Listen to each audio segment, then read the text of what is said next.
Hello and welcome to iQuanta's YouTube CLAT channel. Today I'll be discussing the easiest way to crack logical reasoning section of CLAT. You know what? This was the paper of CLAT, the logical reasoning part of it. I was confused myself. Is it actually logical reasoning? Is it a misnomer?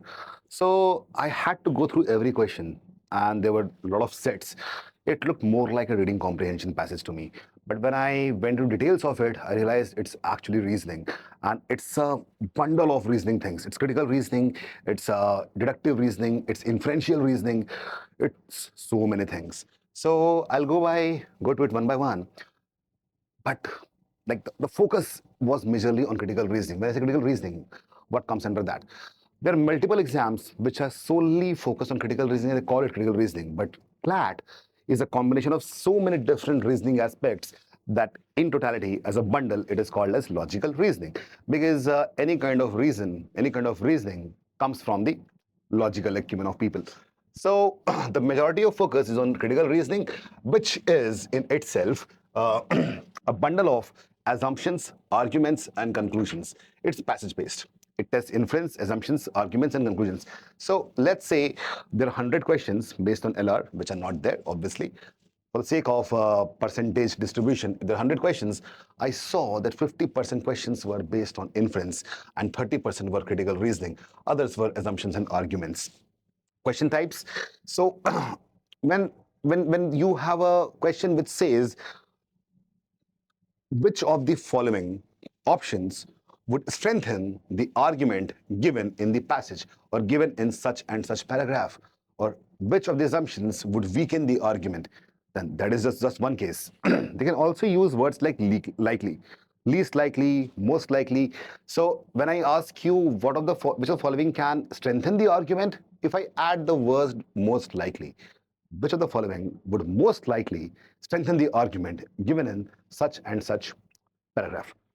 See, the thing is, there's possibility that all the options will be strengthening it, but which one is most likely, the strongest option? So that requires a lot of logic, isn't it? That comes under critical reasoning. Inference based. So the author might be giving you different kind of ideas inside the whole passage, which is divided into multiple paragraphs. It can be the body of the paragraph, introduction, conclusion, examples, relevant data. So all of that, based on that, we can actually infer things. When I say infer, that means I conclude things. So let's say if the question says, which of the following options can you infer from the passage? So if I give you a simple case, let's say there is a statement A, let it be A, statement is A. And in the options, there are multiple things. One is something which is somehow connected to A, and others are not. This will be correct for sure. But if a lot of people confuse this in such a way, and this majorly for the not just the students, also trainers of logical reasoning and critical reasoning specifically. So if I say that A is given, and people say that to infer something is like derivation of something that is unknown from something that is known. But at the very same time, if I say I live in Mumbai, so can you infer I live in Mumbai? Obviously, you can. There's a known fact, it can be derived as well. So it's not just deriving of something unknown from something that is known, it's also deriving something that is known. That's it. So if A is known to us and in all the options only A is there and then we have others, we'll go for A. There's no need of getting confused. And if there is an option called A, and other options are there, then we have none of these. Still, you will mark A, not none of these. There's something which needs to be understood quite clearly. A lot of people make mistakes in that. All right. Then comes assumption based and logical consistency. Assumption based. So it's like assuming one of the given options to be true, what will be the effect on such and such aspect of the given passage in such and such paragraph. So that is assumption. And you know what? Assumptions are not majorly given explicitly or even implicitly given inside the paragraph or the passage. Assumption is something that is totally out of the world of the passage. Okay, so you need to assume something and then you will be. So let's say a passage is talking about global warming. Okay, and it doesn't talk about any kind of remedial solution to global warming. And one of the questions, it says, assuming that this substance can reduce global warming by 2%. That's a new assumption. It's a new information that was not given in the main question, main paragraph, or main passage, or any other paragraphs. That is assumption based. Logical consistency. So it's like, if I tell you about some logical fallacies, people tell me, you are great at this subject because you have been teaching for it for last 10 years. I say, oh, wow, sounds good, right? No, what I say, because I was good in this subject, that is why I have been teaching for last 10 years. So the problem here is causality. It should always be the cause comes first, effect comes second. You get that? Normally people look at the effect, not at the cause. And that is a logical fallacy. So the consistency of logic would always be going in this way, that cause will happen first, then there will be effect. That is something you need to keep in mind in the questions were based on logical consistency. Coming to the second most important point, this was the exam pattern. Learn the core concepts. There are multiple concepts, the core concepts. First is arguments and conclusions. So, how to find the argument and the conclusion? Now, the point is, a lot of arguments will look like, when you say argument, oh, you are arguing with someone, fighting with someone. Not really. Argument is just not just that. Argument is any statement which is made assertively inside the body of the paragraph. That is an argument. Okay, the argument can also have different repercussions. Some of them might be given in the passage, some might not be. They'll be given in the options of the questions. So, understanding what is an argument and what's a conclusion, that is the key idea to actually understand the flow of the passage. How to do that? Obviously, in the live classes that we take, there are incredible faculty members telling you how to identify an argument and how to identify a conclusion. Assumptions, hidden premises that make an argument valid. Hidden premises. So if I say, study hard and you'll clear CAT. Study hard, you'll clear CLAT. There's a hidden premise in that. Hidden premise. Somehow my mind thinks that people who study hard clear CLAT. You got that? So when I say study hard and clear CLAT, that means I somehow have a premise and a kind of an implicit premise, a source of reasoning which has been telling me throughout, probably due to my social training, cultural training, the people who study hard clear some kind of exam. So these are the hidden premises which won't be given explicitly in the body of the paragraph, but they are somehow you need to understand those premises. Like the example I gave you. Inference and implication, what logically follows from the given data. Obviously, I told you about that initially also. Whatever is going to follow logically, that will be the inference and the implication of some statement. Strengthening and weakening arguments. So there can be different kind of statements. Assertions can be there. Some kind of hypothesis can be there. Some kind of suggestions would be there. Some kind of assumption would be there. Now, different assumptions can make or break the entire idea of a paragraph. You understand that? So if I need to strengthen the fact that the next party, then in the next election, it should be BJP, I need to provide what BJP has done right. Now, weaken that argument, I would have to provide the information which says what they did wrong. So basically, for any aspect there, we can have the strengthening and weakening arguments. We can't just keep on strengthening one argument. We can't just keep on weakening an argument. We have both and need to identify both the arguments, that which one will be weakening, which one will be strengthening, and up to what extent. That's what's very important. Best way to learn. Read editorials from the Hindu, Indian Express, identify the arguments, assumptions, and conclusions. Now you'll say, sir, I don't know how to identify that. How would I know? I'm not an expert. I'm just 17, 18 years old. Wow, there's so much to study. We did not know.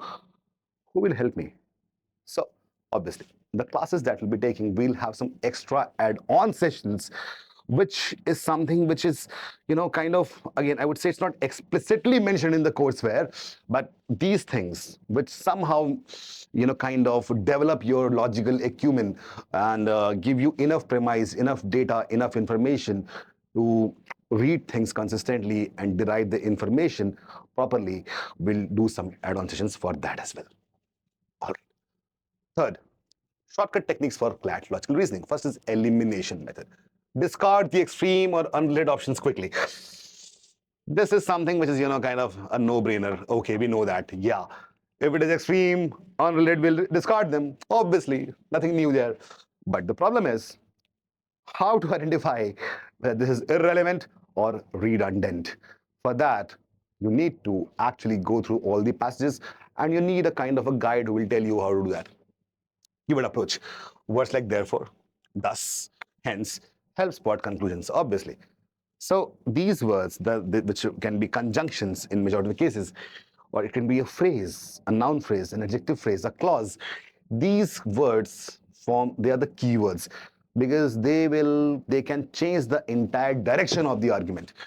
Paraphrasing, convert complex arguments into simpler words to understand them faster.